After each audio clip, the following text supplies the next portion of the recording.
I must capture the Avatar to restore my honor.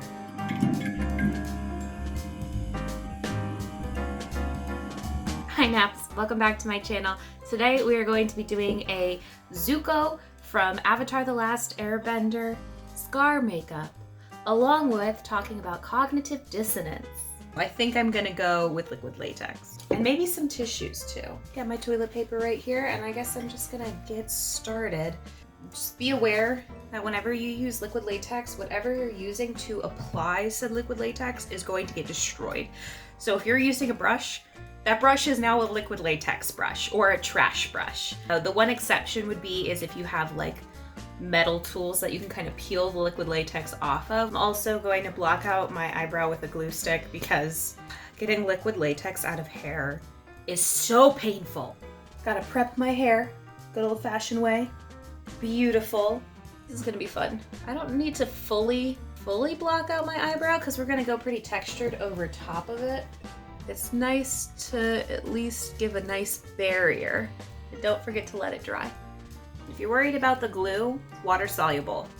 So it comes off with water, unlike the liquid latex, which comes off with significantly more work. And I'm gonna go through, and every video that I've seen, they put a little powder on it, I'm guessing to prevent the makeup from sticking weird. So I'm just gonna take my normal setting powder and powder over top of that area. I'm going to be covering it with liquid latex, so I don't really have to worry about color matching or like really fully blocking this out right now. Beautiful. That looks so weird. It also makes me realize how not even my brows are. I always knew that this one had an inquisitive flair for the dramatic, but now it's just been confirmed. By the way, this video is going to contain spoilers about Avatar the Last Airbender. If you haven't watched it already, Avatar the Last Airbender is on Netflix right now. None of this is sponsored. I just really like the show. Here is my latex brush. As you can see, it is fried and disgusting, but it coats, it does the job, and I try and peel as much off as I can. I also have a fun little metal palette here that I will use to pour some of this on. Ooh, gross. So Zuko has a scar on his face. It's a pretty intense scar, born of childhood trauma, injured by your father for trying to ask questions about why you're doing inhumane things in the name of war. And because of all of this, Zuko has some very intense problems. You know, he's a child of war, he's a child of trauma. Of course he's got issues. In order to regain his honor and like come back and live with his family in the Fire Nation as like a crown prince, he has to capture the Avatar, be the hero of the nation. Like, unrealistic expectations. The Avatar has been gone for like 100 years, yet we're gonna send this like 12-year-old kiddo out after he's just been literally burned by his own father to capture this Avatar that nobody else has been able to find. So Zuko doesn't have a lot of hair missing from his scar area, but he has enough of it that I just wanted to give myself a little bit of extra room to the side. My hair smells like summer stock theater and regret. Thin layers are your friend, especially if you know your latex doesn't dry very quickly. Part of that leads into when he's in the Earth Kingdom with his uncle, in like book 3, I think. It leads to this big issue where he starts realizing that maybe his uncle is right and his dad is not as cool of a person as he like thought he was. This is my barrier for my burn scar here. So Zuko finally kind of comes to terms with the fact that he has been living his life by his father's plan and his father is not a good dude.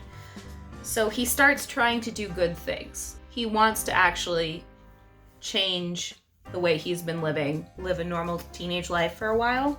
And when he does that, his body like legitimately shuts down.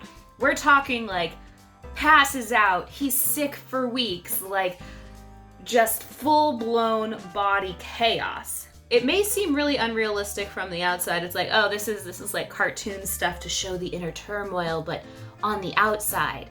But actually, it's cognitive dissonance, and that's a real thing that can happen. That's cool. I'm using toilet paper with this because it'll give a cool, like, scar tissue-y texture. Cognitive dissonance is what happens when your previous knowledge, beliefs, and actions are presented with information that challenges that. So like for Zuko, his whole belief was based upon the fact that the Avatar was the sole thing that could bring his honor back. Whether or not you believe those intentions are accurate or true is one thing, but the rationale for going to war was based on the idea that they could help the other nations and the world could prosper together under one united rule. Here we go, we're looking pretty good so far. I did look up some pictures of burns to figure out how to take this from cartoon look to non-cartoon look. The skin doesn't quite grow back right. You get lots of weird parts where it's like mottled, it's not smooth anymore, or it's really oddly smooth in certain locations. Features will kind of look like they've melted almost. So eventually I'm gonna start working over here because Zuko in the show has one eye that's like basically a slit compared to the other eye. So I read Simple Psychology's article on cognitive dissonance, and they were talking a lot about how if you didn't have strong conviction for your idea, like if it wasn't like a core element of who you were, there really wasn't a whole lot of cognitive dissonance, and people could accept that maybe they were not right in believing that, or that their ideas were okay to be changed. But people who held extremely strong beliefs and whatever it was that they had been confronted with had the most difficulty in trying to challenge that. Try not to layer too much on when it's still wet, by the way. Simply Psychology also mentioned that there were a couple causes that really increased the dissonance. Please be careful with liquid latex around your eye, by the way. Just trying to get some texture on this paper over here. So if you had forced compliance, if your opinions you did not agree with what you were being told to do, morally you thought it was wrong, but you still did it, you're going to face a high level of cognitive dissonance, which is going to lead you to try and rationalize what you did, since you cannot change the behavior, since you cannot go back and undo what you did. There is also a great amount of cognitive dissonance when it comes to decision making, and that sounds kind of weird. It's like, okay, you make a decision, you're done. But if your choices are really close together, like you have two options that are both really good, moving to this place or that place, they both have pros and cons, and there's not really one outstanding direction to go in. It is going to give you cognitive dissonance when you make a choice, because there is that idea that maybe I didn't make the right choice, maybe the other choice would have been better. Typically what we do in those instances of cognitive dissonance is we'll try and raise the pros of whatever we chose and increase the cons of the other item. You're finding those nitty-gritty, stupid little details to try and rationalize why you made the choice you made, even though sometimes at the end of the day, they're pretty even choices and it's just you had to make one. Cause number 3 is effort. If we feel we have put a whole lot of effort into doing something and the outcome of that effort does not match up to our idea of it, then we will face cognitive dissonance. I feel like that didn't make a lot of sense. I'm going to try and re-explain it. If we put a whole lot of effort into something, maybe it's an art project, we spend hours on it, we spend days on it, and we end up coming up with a product that we're just not happy with. There's going to be a lot of inner turmoil there because you put so much time and effort into it, you're not happy with it, you're not satisfied with it. Regardless of if it's good or not, you're going to search for somebody telling you that it's good enough to have put so many man hours into. So where do you think Zuko falls in this little cause of cognitive dissonance? What do you guys think? Do you think it was like a little combo of all three that created Zuko's cognitive dissonance? Let me know down in the comments. There's still a couple sticky patches, and it's gonna be kind of tacky no matter what, because liquid latex is just like that. Although I think I do need to put another layer here because I can still feel the paper texture. And I just want it to all be the same thing, so when I powder it, it makes a good base for the paint. All right, I think this is dry enough to do stuff with. It feels like its natural state of latexness. So I'm just gonna powder it. I probably could use a big brush, but I got lots of nooks and crannies in this. Also, it's extremely hard to close my eye with this. Okay, the good and the bad news is that you can fix cognitive dissonance. If you couldn't, then we would all just wander around being bundles of anxiety all the time as we learn new information about our surroundings, which is just not cool, right? I'm gonna use a base on it first, and then I'm gonna do this. I say the good and the bad because even though we can fix it and we can actively make choices about fixing it, oftentimes we're kind of left in this lurch of we know it's a problem, but we don't really realize how our brain is solving said problem. So we might have issues that need to be resolved, and our brain just kind of does it for us, which is great. We love brains, right? We stand a good brain power session. But if it's healing in unhealthy ways, then it's a lot of work to go back later and try and undo it and figure out why your brain decided to do that like that in the first place. Which is kind of what I think happened to Zuko. I think his reconciliation was to change his beliefs that his father was in the right and he was in the wrong. And so he had to make it up to his dad by doing literally everything he said. That's my take on it. So we see the outcome of his cognitive dissonance, his original cognitive dissonance, becoming really problem for him in the future. And then he gets faced with the fact that his cognitive dissonance solution originally was problematic when he goes back into the Earth Kingdom, started getting faced with evidence that no, his original opinion was in the right and his dad was not. Then he has to go through it all over again, almost like a secondary cognitive dissonance just to heal the first one. Except for this time, Uncle Iroh had become a much more active part of his life. And so Uncle Iroh was kind of able to help him come through that cognitive dissonance in a much more healthy way than the original time. Okay, we're not too great color matched, but it's okay because we're going to throw other colors over top of it. And I am using the Ben Nye FX color wheel for burns and blisters. It looks like this. I'm probably not going to use the blue, so I'm probably going to stick in the more like reds and pinky, like these two ranges here, and then maybe some deep spots with this, since his scar at this point is healed a little bit more. Oh, and all that line work that I did before to kind of create that nice difference is not there. You know what I'm going to use? I'm going to use a stipple sponge instead. Blending over top of latex is like a big pain. Latex does hold up a lot better than some other things. Hopefully some of this pink will help counteract some of that yellow too. Looking pretty okay so far. Gonna go in with some of that darker shade. How do we fix cognitive dissonance, whether or not it is actively us trying to fix it or our brains trying to fix it for us on the subconscious? One thing that we can do is we can change our beliefs.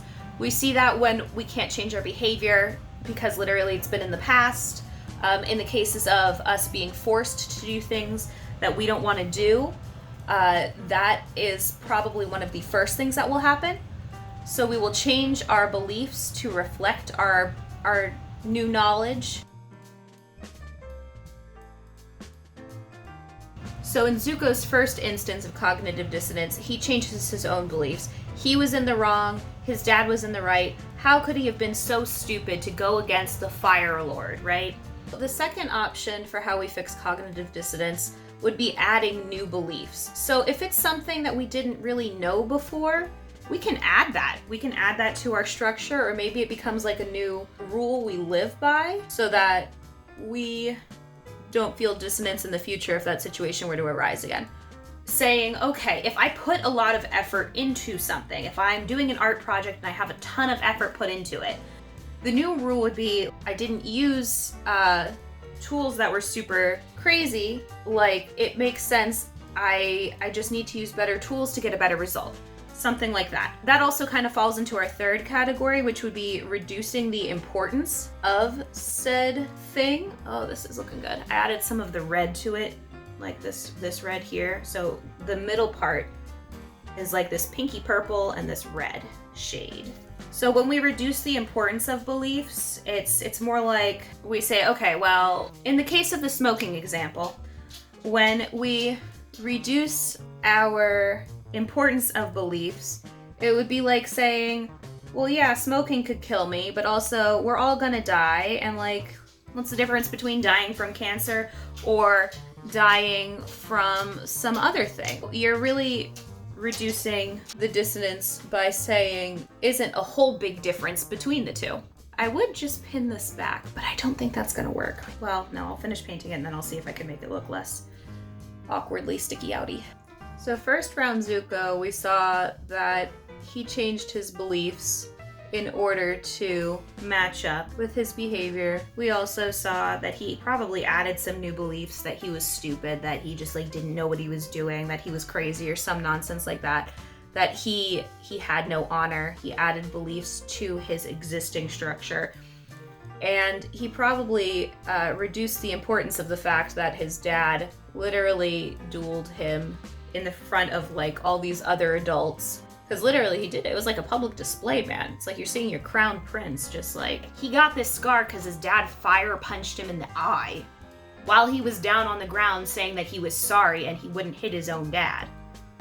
Messed up. But new Zuko, coming to terms with himself. His dad and Azula are kind of crazy and maybe he's had bad choices this whole time. I think he does change his beliefs back. I don't know if he adds new rules though. I don't know. Well, what do you think? What do you guys think there? Do you think that he did end up fixing some things? Do you think he reduced the importance of his beliefs? What are your thoughts? Okay, and then I'm gonna go back in and I'm gonna probably do some highlights with this just to get a little bit more definition. So let's wrap up the rest of this makeup here. And I'm gonna go in with some of my like skin color foundation and just like touch it up so it's not a whole bunch of paint. There we go. And so fun fact about using all of these cream paints is they will stay like fluid until you set them. So right now if I were to take my finger and swipe it across my eye, it would come back red because I haven't set anything in yet. So we're gonna bring back our handy dandy Ben 9 neutral set. I'm gonna use a fluffy powder puff and I'm just gonna kind of press it in. And I'll show you how to get the color back. The other thing about using the neutral set and then using like a sealant over top of it, which is what we're gonna do after this, is that at least for the Ben Nye final seal, this stuff will last all day. This is the kind of stuff that they use on Disney princesses at Disney World and Disneyland, in order to make sure that they look like a princess all day and their eye isn't running all over the place. See the magic? So a lot of our colors got dulled down. Do not open your eye till it is dry. A blow dryer will probably work too, but it's a little unnecessary because this stuff dries pretty quick. Let's fix my hair. Ooh, oh, the hairspray. Filled with regret. Okay, we're gonna pretend that's flat against my head there, but here is our final Zuko scar makeup. This has been a couple of years after his healing at this point, so it is not super raw or bloody or anything, but it does have a lot of scar tissue, especially around this portion of the eye, which in the show is darker, I'm guessing because that's where I got a lot of the brunt force of it. And I did get some eye shape manipulation by putting some of the latex over my eye, so that's fun. But what do you guys think? Do you guys like this? Should I do some more what is this character, how did this character get to be this way sort of psychological stuff, maybe, with makeup? Let me know. And I hope you guys have a good day. I'm not a professional, so I should have said that earlier, but I am not a professional. If you feel like you may be experiencing cognitive dissonance, talk to one. I am just letting you know that it's a thing that exists. So yeah, don't forget to like this video if you liked it. Comment on this video what your thoughts are on Zuko, or if you know any other characters who fall into this cognitive dissonance category. Don't forget to subscribe. Ding the notification bell. It's right over there today, I guess. All right, I will see you guys here next Thursday. All my resources, as always, are down in the description, so if you want to check any of those out, go ahead. I hope you guys have a good day. All right, bye.